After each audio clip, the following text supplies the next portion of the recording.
Halo, ketemu lagi dengan saya Satria Marino masih di channel Marino RC. Terima kasih untuk terus mensupport channel ini.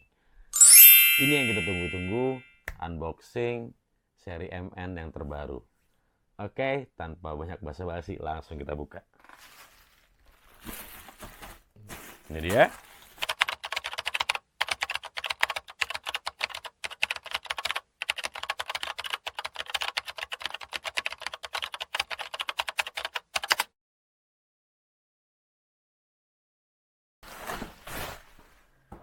MN78 berbodi Cherokee skala 1:12, terlihat di sini 1:12. Kemudian kalau kita lihat dia ukuran produknya tuh di 36 kali 15 kali 17,5 cm. Kemudian ada dua warna ya, biru dan abu-abu. Saya ngambil yang silver gray.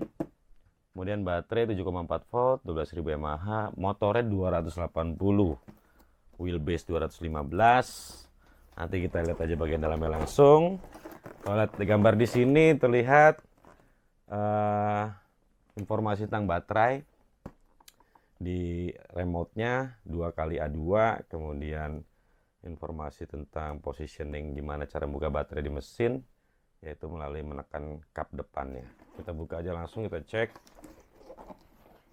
Kalau kardus nih hampir sama kayak MN di 90 ya, kalau menurut saya sih ukurannya. Oke. Ada foam pengaman. Kemudian kita langsung buka di sini.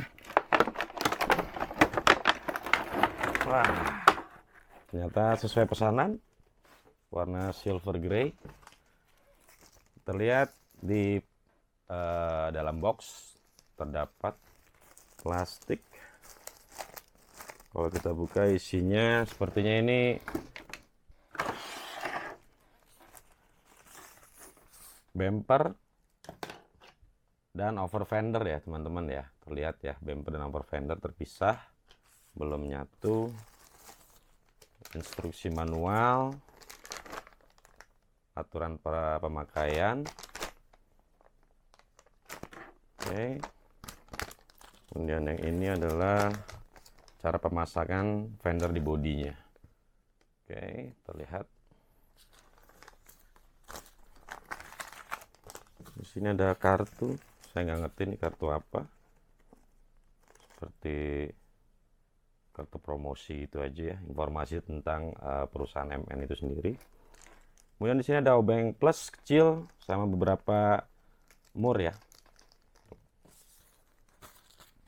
Oke, langsung kita cek di unitnya. Cara bukanya, ini dia remote, kabel charger dan remote. Remote-nya seperti MN999 ya, cuman tanpa bagian bawah karena baterainya lebih sedikit dibandingkan yang MN999. Kalau kita lihat di sini, ukuran juga lebih kecil. Terlihat di sini ada turning steering, kemudian switch on off, light switching, sama left and right steering, sama back and forward. Nanti saya kasih gambarnya. Oke. Kita lanjut ke produk.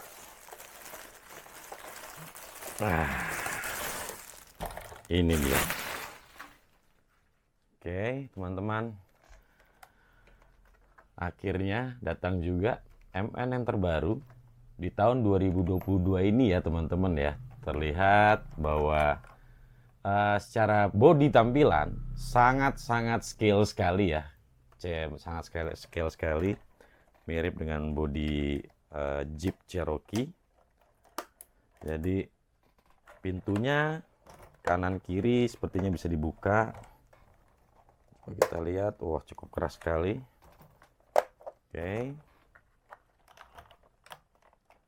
Oke, bagian belakang pun infonya bisa dibuka ya, betul. Terlihat belakang bisa dibuka, kiri kanan bisa dibuka.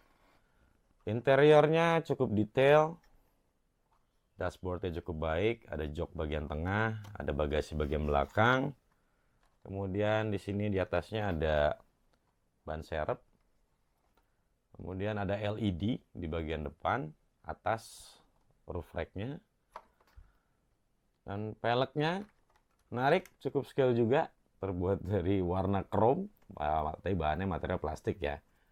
Dan ini bannya, banyak yang bilang bannya mirip MN86. Enggak, ternyata lebih kecil, hanya kembangannya aja mirip. Coba kita pasang fender-fendernya dulu ya.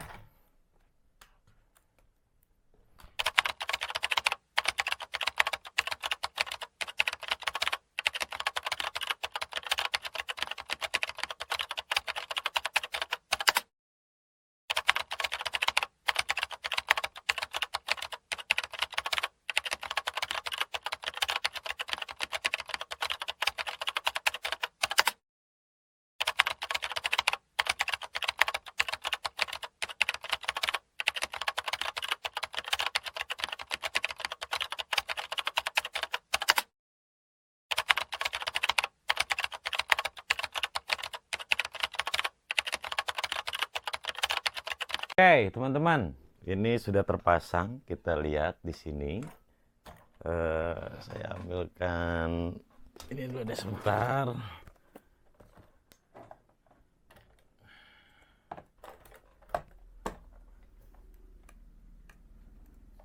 Nah, terlihat teman-teman tampilan dari MN78.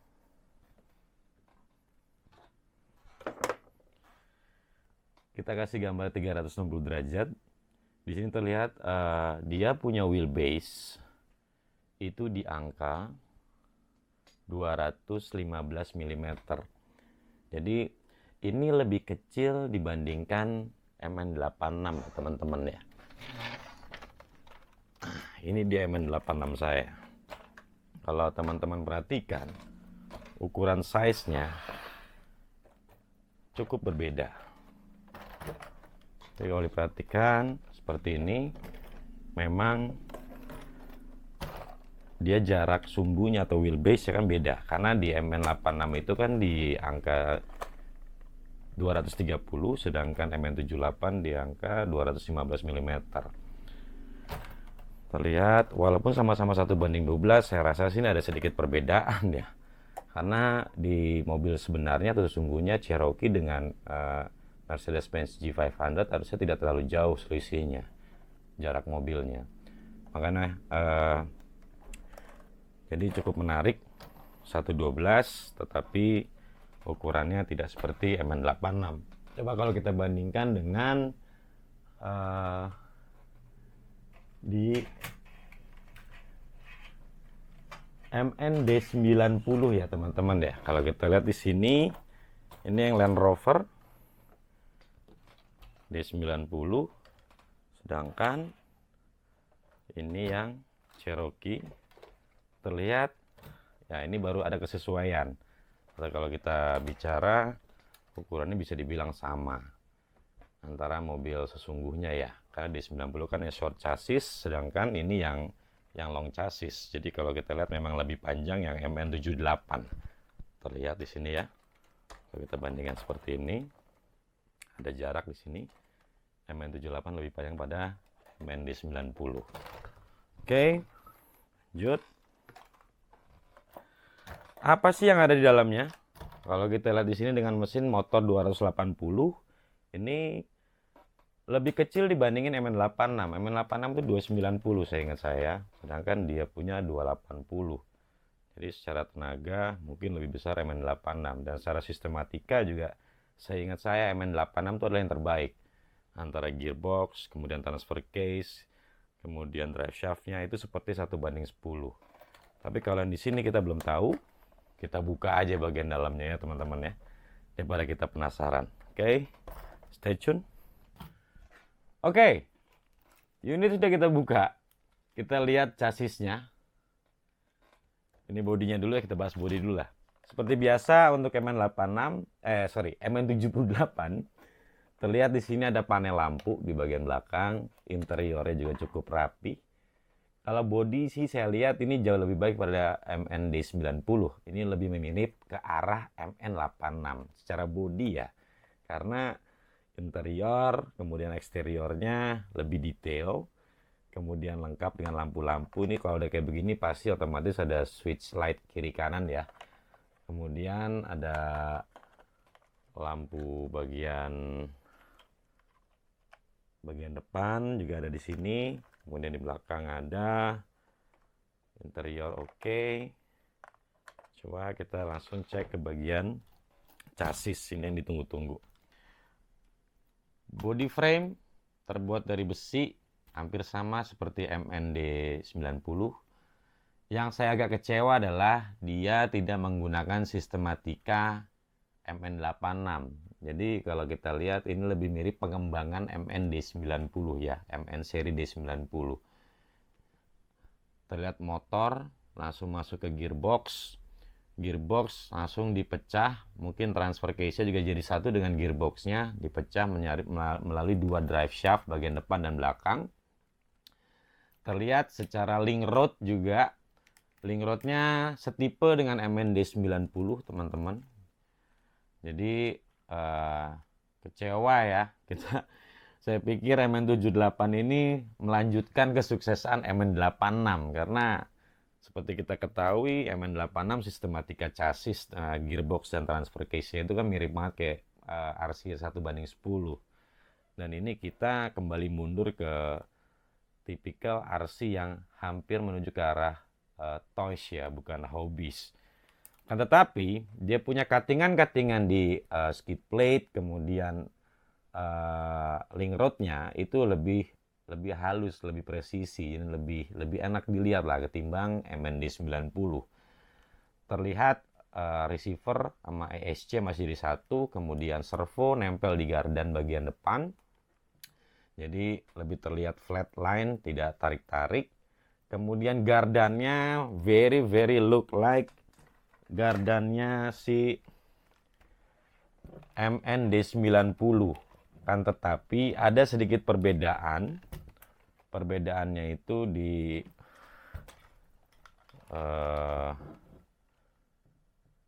oh maaf teman-teman, ini tidak ada perbedaan, hampir mirip 100%.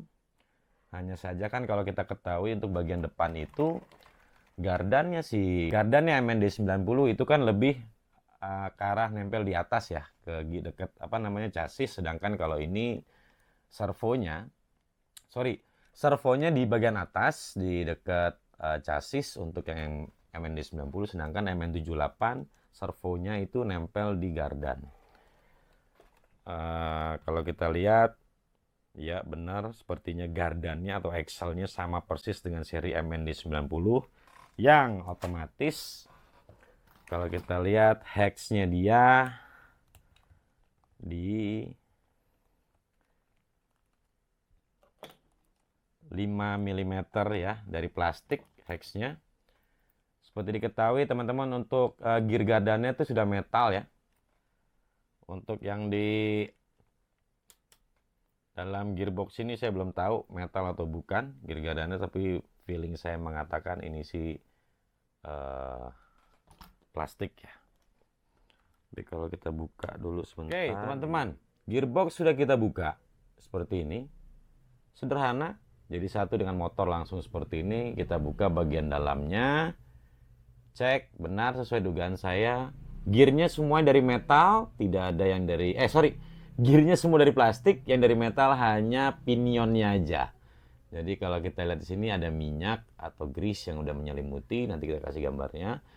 Jadi terjawab ya teman-teman keraguan-raguannya bahwa di shaftnya gearnya ini tidak ada nggak ada apa namanya, lupa namanya, nggak ada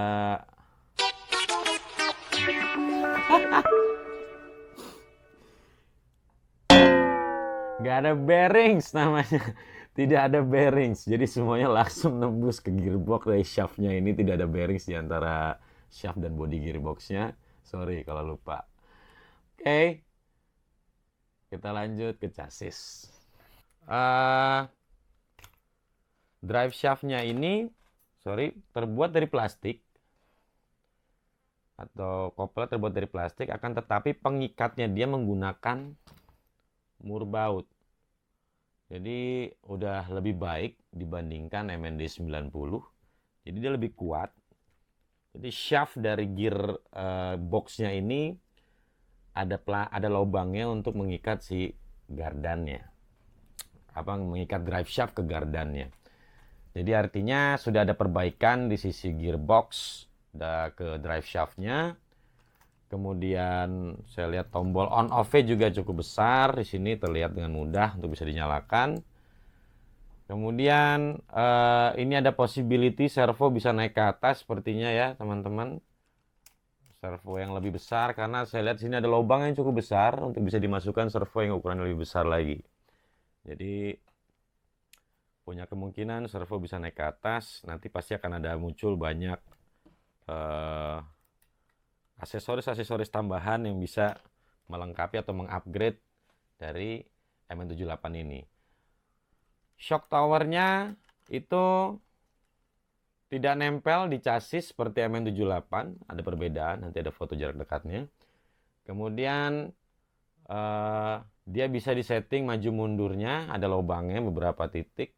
Kita lihat aja apakah dia bisa maju mundur atau hanya satu titik doang pergerakannya. Kalau saya perhatiin sih ini cuma satu titik ya. Kita lihat, tapi bisa lah, kayaknya ada rongga untuk bisa bergerak maju mundur. Kemudian suspensi, seperti teman-teman ketahui, suspensi ini masih spring dan dia bukan oil. Ini ciri khasnya MN, baik itu MND 90 atau MN86. Suspensinya mengandalkan spring. Nanti pasti akan muncul beberapa upgradean. Yang pasti pada saat mau mengupgrade ini kita harus ngerubah shock towernya kalau kita mau pakai suspensi dari metal, karena lubang dari shock towernya cukup besar sekali, tidak bisa dimasukkan oleh shock yang biasa yang untuk upgrade dari metal. Jadi kita akan merubah shock tower juga otomatis. Entah apa shock towernya yang MND 90 bisa dipakai juga di sini, kita nggak tahu. Kita akan coba, kemungkinan besar sih bisa kalau saya lihat dari bentuknya ya. Jadi kelebihan dari unit ini adalah kita bisa menggunakan part-part yang ada di MND 90 karena gardan dia sama. Kemudian beberapa kesamaan juga dari hex-nya, otomatis bannya MND 90 ini seperti ini. Kita bisa masukkan langsung tanpa harus di adjust apapun. Jadi kalau mau lebih tampilannya lebih sangar, ban MND 90 bisa masuk di sini teman-teman nih. Kita coba cek aja. Terlihat seperti ini. Cukup menarik juga kan. Kalau kita ganti ban yang lebih besar, tapi sepertinya akan nyangkut di over fendernya ya. Tapi soalnya ini bannya OD-nya cukup kecil ya teman-teman ya. Coba kita lihat ukuran OD-nya.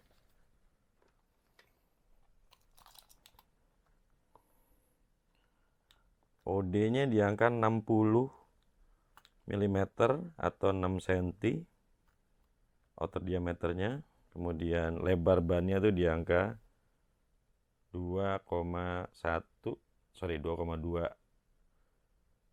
cm atau 22 mm. Jadi OD-nya 60 mm, lebarnya 22 mm. Nah, ini kalau kita lihat, peleknya depan dan belakang terlihat di sini ukurannya berbeda ya. Berbedanya sedikit. Ini sama halnya lah kayak kita bicara MND 90. Kalau ini kan jauh banget gapnya ya. Nah, kalau di sini hampir sama. Cuman ada perbedaan sedikit aja untuk diameter peleknya. Belum dilem.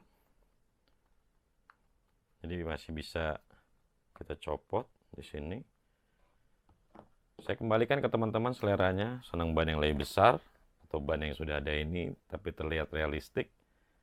Kalau saya sih lebih senang ban yang lebih besar ya, karena semakin besar ban semakin banyak obstacle yang bisa kita lewatin. Kan tetapi ya mungkin dari sisi uh, scale-nya akan berkurang. Jadi ya silakan teman-teman menilai sendiri nanti. Coba kita lihat seperti ini, apakah matching atau tidak. Ini contohnya kalau kita pasang, ini ban depan ya, dan ini ban belakangnya. Lihat seperti ini, ada gambaran untuk dimodifikasi, tentu saja pasti ada. Oke teman-teman, untuk informasi tambahan, kabel servonya ini 3 pin ya, jadi kita bisa langsung PNP apabila kita ganti servo tanpa harus ngerubah di ISC atau bagian receiver yang jadi satu ini ya, atau motherboardnya. Jadi artinya ini satu kelebihan tambahan lagi untuk mempermudah kita dalam mengupgrade servo. Kemudian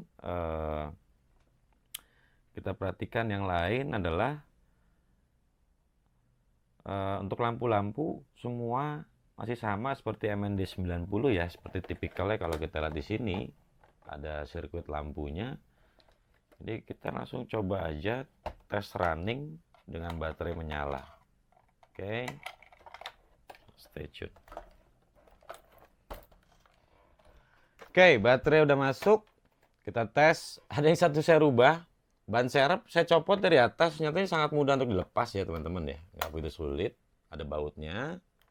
Ini saya masukin ke dalam. Kalian lihat teman-teman, di dalam ada ban serep. Kalau kita buka, ada di sini ban serepnya. Seperti halnya kayak mobil Cherokee beneran ya. Ada di bagian bagasi belakang untuk ban serepnya. Dan terlihat lebih scale ketimbang ada di atas.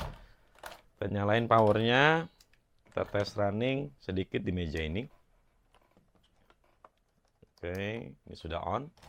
Begitu dia nyala, powernya blinking. Kita nyalakan. Terlihat. Steeringnya kita lihat di sini, teman-teman.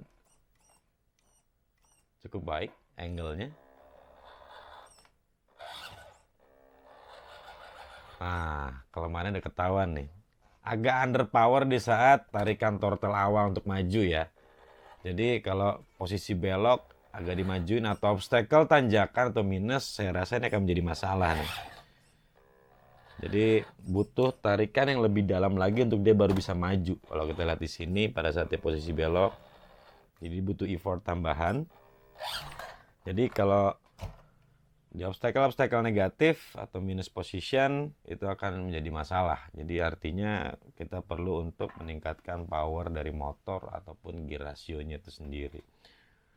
Jadi mungkin bisa ditambahin dari sisi kekuatan ISC atau baterainya. Oke teman-teman, di sini kalau kita lihat kiri, belok kiri kanannya dia lampu sennya nyala, bagian belakang juga sama, nyala juga. Terlihat. Kemudian LED bagian atas kita tidak bisa kontrol, cuman bisa matiin. Jadi begitu mati atas dan bawah juga ikutan mati. Nah, jadi kalau kayak gini dinyala semua, ini mati semua. Hanya ada seperti itu. Tetapi lampu sen tetap nyala. Kalau kita lihat reverse-nya nggak ada. Lampu reverse-nya tidak ada. Lampu maju juga nggak ada. Kalau kita coba nyalakan, lampu reverse itu nyala pada saat dia berwarna merah aja, lampu remnya. Jadi harus nyala dulu lampunya, dipencet baru dia bisa kelihatan nyala lampunya. Oke, overall saya rasa cukup.